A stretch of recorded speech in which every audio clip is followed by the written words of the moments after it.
Hello everyone, LPA two classes में आप सभी का स्वागत है। जैसा कि हम लोग परसेंटेज पढ़ रहे थे, परसेंटेज का एक क्वेश्चन आप लोग के लिए कलम छोड़ गए थे। जैसा कि बोर्ड पे लिखा हुआ है, आप लोग देखते हैं इसको कैसे बनाए हैं, उसके ऊपर कितना वर्क किए हैं। आइए देखते हैं। इससे कह रहा है कि एक व्यक्ति का मासिक वेतन 13,500 है और उसका मासिक खर्च 9,000 है। अगले वर्ष उसका वेतन 14% बढ़ जाता है और उसका खर्च 7% बढ़ जाता है, तो उसकी बचत में प्रतिशत वृद्धि क्या होगा। मतलब उसका जो बचत है उसका प्रतिशत वृद्धि पूछ रहा है, उसका क्या होगा। तो आप लोग इसको कैसे सॉल्व किए हैं, इसे क्या दिया हुआ है। पहले तो हम आप लोग पता होना चाहिए कि वेतन जो होता है वो किसके बराबर होता है। वेतन यानी कि मेरा जो आय है वो किसके बराबर होता है, खर्च और बचत। मतलब कि खर्च प्लस बचत। मेरा जो खर्च है और जो मेरा बचत है दोनों को अगर मिला दिया जाए तो क्या निकलता है, वेतन यानी आय निकलता है। मेरा टोटल आय कितना है वो निकल जाता है। ये चीज सबको पता है। तो वेतन, खर्च और बचत, क्या दिया है, बचत। वेतन कितना है 13,500, कितना है 13,500। खर्च कितना है 9,000, खर्च कितना है 9,000। वेतन में से खर्च घटा देंगे, यानी वेतन में से खर्च घटा देंगे तो क्या बचेगा, बचत। क्या बचेगा, बचत। बचत कितना बचेगा 4,500। कितना बचेगा 4,500। अगर इस दोनों का रेशियो देखते हैं आप, ये 2 0 2 0 कैंसिल, 45 दूना 90 2, यानी कि क्या हो गया 2:1। अगर हम बोल रहे हैं कि खर्च मेरा 2 है और बचत 1 है, खर्च 2 बचत 1, खर्च प्लस बचत बराबर क्या होता है, वेतन। तो वेतन कितना लेते हैं 3, कितना लेते हैं 3। अब 3 को 300 लेते हैं, 3 को 300 राशि समान कर रहे हैं, ठीक है। 2 को 200, 1 को 100। अब कह रहा है कि अगले वर्ष उसका वेतन 14% बढ़ जाता है। वेतन हम मान लिए 300, 300 का 14% कितना होगा 42। कितना बढ़ गया 342 हो गया, बढ़ के कितना हो गया 342। 342 दो 200 का कितना हो गया, ये क्या है खर्च। खर्च कितना बढ़ रहा है, उसका खर्च 7% बढ़ रहा है। कितना बढ़ रहा है 7, 7 दूनी 14, यानी कितना हो जाएगा 214। तो हम बचत निकाल सकते हैं ना, वेतन माइनस खर्च, वेतन माइनस खर्च बराबर बचत। बचत यहाँ कितना हो जाएगा 342 में से 214 घटाएंगे तो कितना हो रहा है आपका 128 हो रहा है। कितना हो रहा है 128। 128 बार, यानी कि पहले बचत था 100, अब हो गया 128, तो कितना राइज हुआ 28। कितना हुआ 28, बढ़ गया कितना 28। ये 28 जो बढ़ा किस पे बढ़ा 100 पे, किस पे बढ़ा 100 पे। तो 100 पे कितना, तो 100 पे कितना बराबर 28%, यानी बचत प्रतिशत जो है उसका वृद्धि 28% होगा। आप इस सवाल को ऐसे सॉल्व कीजिए, हमको इससे कोई मतलब नहीं है, ठीक है ना। ऐसे सॉल्व करेंगे आपका समय, बहुमूल्य समय, कीमती समय बचेगा। या फिर इसको आप ऐसे ही बना सकते हैं,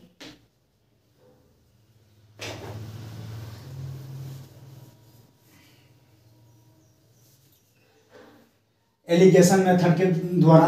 वेतन कितना है मेरा 14%, वेतन में उसका वेतन 14% बढ़ जाता है, यानी अगला वर्ष उसका वेतन 14% बढ़ जाता है। तो 14% को हम बीच में दे दिए एलिगेशन मेथड में। और यहाँ क्या हो गया खर्च, ये हो गया खर्च मेरा। अगले वर्ष उसका खर्च कितना बढ़ जाता है 7%, कितना बढ़ जाता है 7%। और यहाँ पर बचत नहीं दिया है, बचत हम एक्स मान ले, क्या मान लिए एक्स। अब देखिए क्या हो गया, ये खर्च, ये हो गया मेरा खर्च, ये हो गया खर्च, ये हो गया मेरा बचत।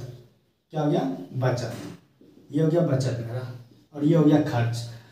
तो खर्च देखिए ये क्या है 14, 14 में से 7 घटाएंगे और x में से 14 घटाएंगे। देखिए अब वेतन माइनस खर्च, वेतन माइनस खर्च क्या निकलेगा बचत। यहाँ क्या होगा बचत। अब देखिए कि बचत मेरा कितना हो रहा है 13,500 रुपया मेरा वेतन है और खर्च मेरा 9,000 है। बचत कितना है 4,500, बचत कितना है 4,500, खर्च कितना है 9,000। ये खर्च हो गया और ये बचत हो गया, ये बचत हो गया। तो 2:1 हो गया, रेशियो कितना हो गया 2:1। ये खर्च का रेशियो हो गया, ये बचत का रेशियो हो गया। तो बचत ये है, बचत का रेशियो 1, खर्च ये है, खर्च का रेशियो 2। कितना हो गया 2। कोई दिक्कत, ये तो समझ में आ गया कि खर्च के नीचे बचत के नीचे बचत का रेशियो, खर्च के नीचे खर्च का रेशियो, ठीक है। अब देखिए बचत में से वेतन घटाएंगे, x माइनस 14 बटे 7, 14 में से 7 घटाएंगे कितना हो जाएगा 7। ये जो घटाएं एक्स में से 14 यानी बचत में से वेतन, क्या निकला खर्च। खर्च कितना है मेरा 1, कितना है 1, सॉरी खर्च कितना है 2, खर्च कितना है 2 मेरा। और फिर क्या हुआ, वेतन में से खर्च, वेतन में से खर्च तो क्या है बचत कितना है 1, बचत कितना है 1। इसको इससे मल्टीपल करेंगे, x माइनस 14 बराबर कितना हो जाएगा 7 दूना 14, तो 14 और 14 कितना हो गया 28, ये हो गया परसेंटेज। ये परसेंटेज में था, ये भी परसेंटेज में, ये भी परसेंटेज में माने थे, तो कितना हो गया ये परसेंटेज में, यानी x बराबर 28%। आप इसको ऐसे बनाते हैं ज़्यादा आपका समय बचता है, इसमें हमको इससे कोई मतलब नहीं है, इससे कोई मतलब नहीं है। खर्च मेरा 9000 था, खर्च अगर 9000 है, बचत कितना 4500, रेशियो कितना हो गया 2:1। ये वेतन है मेरा 14% वेतन है, ये खर्च मेरा कितना है 7%, बचत नहीं दिया है, बचत हम x मान लिए, x माइनस यानी बचत माइनस वेतन किया तो खर्च कितना था 2, फिर वेतन माइनस खर्च किया तो बचत कितना था 1, 2:1। आप ऐसे डील कर सकते हैं।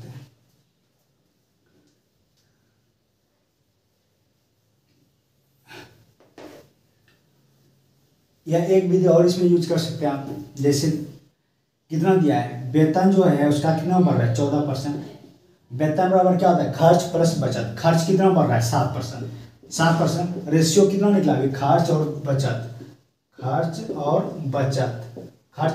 का कितना है खर्च 9000, बचत कितना है 4500, रेशियो कितना निकला 2:1, खर्च कितना है 2, रेशियो 2, खर्च कितना बढ़ रहा है 7%, प्लस बचत हम x मान लेते हैं, x कितना बढ़ रहा है 1 बटे 2 + 1 बराबर वेतन, ये नहीं वेतन बराबर वेतन कितना है 14, ये खर्च ये बचत, खर्च प्लस बचत बराबर वेतन हो गया, 7 दूना 14 प्लस x बटा 3 बराबर 14, तो 14 प्लस x ये इधर जाएगा 42, तो x बराबर कितना हो गया 28।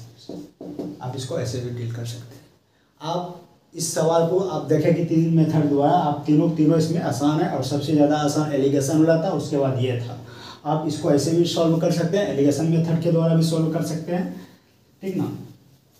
अभी आप सबका बहुत स्टूडेंट का जैसे SSC GD का एग्जाम दे रहे होंगे, SSC GD का एग्जाम जिसका भी एग्जाम हो, कोशिश कीजिए मैथ को पहले तो आप परसेंटेज अगर क्लियर नहीं है तो अभी तो आप कुछ कर नहीं सकते हैं, जैसा है आप उसी में कोशिश कीजिए, जो बना के आए हम सही बना के आए, लेकिन समय आपका बचेगा, कैसे बचेगा उसके लिए क्या कीजिए, पहले आप जो आपका आसान क्वेश्चन है, जो आपको ठीक ठाक मतलब कि आपको लग रहा है कि नहीं एक बार में देखेंगे और बना देंगे, पहले आप उसी क्वेश्चन को टच कीजिए, उसके बाद समय जब बच रहा है तो उसके आगे क्वेश्चन टच कीजिए जो आप बड़ा क्वेश्चन है जिस पर आपका ज़्यादा समय लगेगा।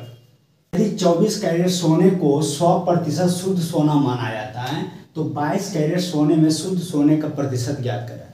24 कैरेट सोने को 100% शुद्ध माना जाता है, यानी क्या कह रहा है 24 कैरेट बराबर 100, ये कह रहा है। तो 22 कैरेट सोने में शुद्ध सोना, 22 कैरेट में कितना हो जाएगा 24 × 22 100 × 22/24, ये हो जाएगा। अब 4 से 6 4 से 25। अब देखिए आप यहाँ पर इस सवाल को हम लाने का मेरा मेन मकसद हुआ कि आपको कैलकुलेशन सिखाए हैं, क्योंकि ये सवाल में कुछ नहीं था, आप बना सकते थे 24 कैरेट बराबर 100 तो 22 कैरेट बराबर कितना आप निकाल सकते थे। इसको लाने का मेरा मेन मकसद हो गया कि आप इसको मल्टीपल अगर करके तब इससे डिवाइड करते हैं तो आप फिर गलत कर रहे हैं। आप इसको एक बार पहले कटा दीजिए, 2 से 2 या 6, 2 से 11। अब इसको मल्टीपल करके डिवाइड नहीं करना, अब सीधा 25 को 3 से डिवाइड करेंगे। 25 को अगर 3 से डिवाइड करेंगे क्या होगा 8 पूर्णांक 1/3, 8 या 24 से 25। अब इससे इसको मल्टीपल कर दिए, क्या हो जाएगा 11 × 88, क्या हो जाएगा 88, और ऊपर क्या हो जाएगा 11 के 11/3। अब इसको भाग कर दिए, हम क्या बताए ऊपर जो होता है रिमाइंडर होता है, यानी कि नीचे का वैल्यू से ये वैल्यू छोटा होना चाहिए, यानी 11/3 को आप तोड़ेंगे 3 पूर्णांक 2/3, कितना आएगा 3 पूर्णांक 2/3, यही ना आएगा। 3 इसमें अगर जोड़ेंगे 88 में से 3 जोड़ेंगे क्या हो जाएगा 91, तो आंसर क्या हो गया 91 2/3%, ये आपका आंसर हो गया। आप कैलकुलेशन करने सीखिए, ठीक है ना। अगर आप इसको गुना मल्टीप्लाई करके उसके बाद 3 से डिवाइड करेंगे तो आपका इतना आएगा, कहने में आपको कैलकुलेशन जो होगा वो भाग जो बढ़ जाएगा, जो आपका ज़्यादा से ज़्यादा समय लगेगा। इसीलिए हम क्या किया ना, 25/3 को सीधा डिवाइड कर देते, 24 से 25/3 हो गया, इंटू 11, यही ना मल्टीपल था, तो मल्टीपल 11 कर दिए, 11 × 88, 11 × 9 = 11, 11/3 को तोड़ेंगे आप 3/2/3, 3 जो इसमें जुड़ जाएगा तो 91 2/3%। आप इसको ऐसे बनाइए। कह रहा है यदि ए का 30% बी के 40% में जोड़ा जाता है, ए का जो 30% मतलब 3/10, 3/10 ए का ना इंटू ए, हाँ बी के 40% में जोड़ा जाता है, इसको क्या करता है, बी के 40% मतलब 2/5, बी का ना तो बी, तो उत्तर बी का 80% आता है। उत्तर जो आता है यानी कि इस दोनों को जोड़ने के बाद जो मतलब उत्तर आता है वो बी का 80% आता है। 80% मतलब 4/5 बी का। कह रहे तो ए का कितना प्रतिशत बी है, पहले हम निकाल लेते हैं ए और बी का वैल्यू, तो 3a/10 बराबर हम बोल सकते हैं, इसको उधर देंगे, यहाँ भी बेस सेम है, 5 5 है, तो ऊपर क्या हो जाएगा, 2 4 में से 2 जाएगा 2, 2/5 भी, 5 दूना 10, यानी a/b, इसको इधर लाए, इसको इधर, 2 दूना 4/3, क्या हो गया, a बराबर 4 हो गया, b बराबर 3। क्या करें, a का कितना प्रतिशत b है, हम पहले बताए, जब से हम परसेंटेज बता रहे हैं उसी समय से ए का जिससे तुलना कर रहा है उसको नीचे, तो किससे तुलना, ए का, ए से ना, ए को नीचे रखेंगे, ए कितना है मेरा 4 है, बी कितना है 3 × 100, 4 से 25, 25 दिया 75%। आप ऐसे बनाइए, देखते हैं। कह रहे यदि ए x% बी के y% के बराबर है, यदि ए के x%, हाँ ए के x% बी के y% के बराबर है तो बी का z% कितना होगा। ऐसे सवाल एग्जाम में ग्रुप डी सब में, एसएससी जीडी सब में आपको देखने के लिए मिल जाता है, एसएससी सब में भी मिल जाता है। क्या कर रहा है, यदि ए का x% यानी ए का x% बोलेंगे आप, ए x/100, बी के y% के बराबर है यानी कि बी y/100, हाँ 100 के एलसीएम।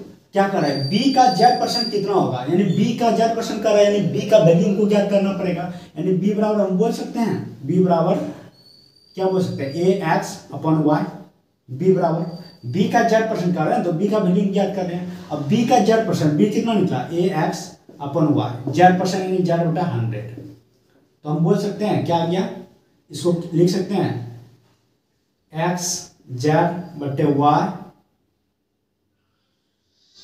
इंटू a%, यानी कि a% का मतलब क्या हुआ, a/100, a/100, xz/y, ए ऊपर वहाँ था, ऊपर परसेंटेज था, परसेंटेज में हम लिख दिया, इसको हो गया। आप इसको ऐसे लिख सकते हैं या ऐसे भी लिख सकते हैं, ये आपका आंसर हो गया। कह रहा है एक टीम एक सत्र में 40 गेम खेलती है, एक टीम एक सत्र में 40 गेम खेलती है, हाँ, और 24 जीत हासिल करती है, हाँ, तो टीम की जीत का प्रतिशत क्या होगा। ये सवाल आप लोग के लिए, आप लोग खुद बनाएंगे, क्योंकि क्या कर रहे हैं, 40 गेम खेलती है, वो टोटल गेम 40 खेलती है, तो जीतता है कितना 24, तो जीत का प्रतिशत आप लोग इसे खुद बनाएंगे।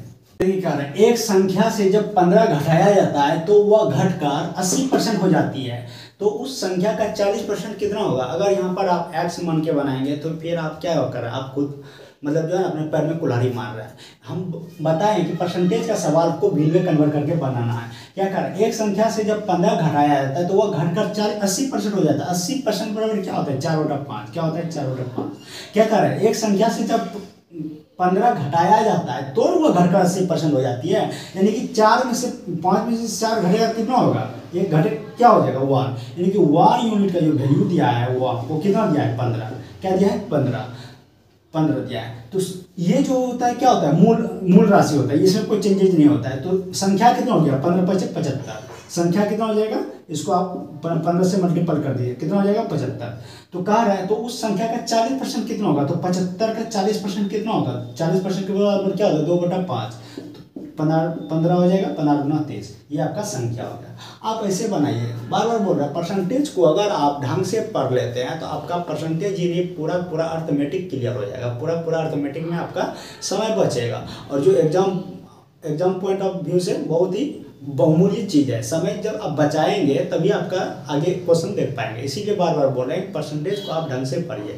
उसका फ्रिक्शन यानी कि भिन्न जो है, अगर उसको आपको याद नहीं आता है तो आप उस पर वर्क कीजिए। आप जब उसको बनाएंगे बार बार तो अपने आप वो आपका हो जाएगा। ठीक है, मिलते हैं नेक्स्ट वीडियो में, तब तक के लिए जय हिंद।